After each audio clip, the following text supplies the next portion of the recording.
Nalimpyuhan na ang creek sa Barangay Tisa nga napuno sa mga basura. Samtang gisusi sa kagamhanan sa Dakwen sa Subo ang hinungdan sa grabing pagbaha nga nasinati sa usak ka subdivision sa Barangay Tisa sa niaging simana. Ang report ni Femari Dumabo. Gisugdan ang pagpanglimpyo sa creek alas 8 niadtong Domingo sa buntag Agosto 2. Muabot sa tulo ka mga truck sa mga basura ang nahakot.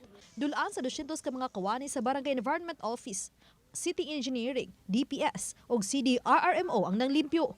Usa kini sa gilantawan ni Cebu City Mayor Mr. Archival nga hinungdan sa grabing baha nga nasinati sa usa ka subdivision sa Barangay Tisa niadtong Huwebes sa niaging simana.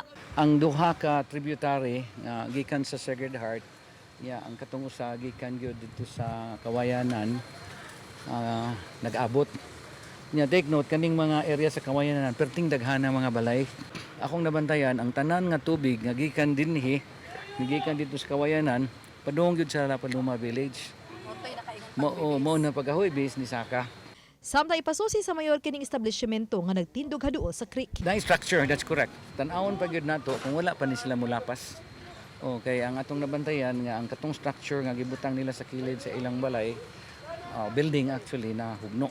Pag hugno mo tong nakaatang sa tanan gyud nga mga of course tubig ug garbage. Nangiyo na ko ang atong barangay nga i-declare nila og calamity area because ang katong area din nga naigo nga daot yung tanan nilang mga ang ilang yung panimalay na daot.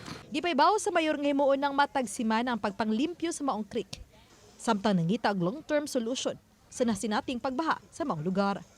Uban ni Marlon Malgazo, Rod Prado, Femari Dumabok. Balitang Bistak.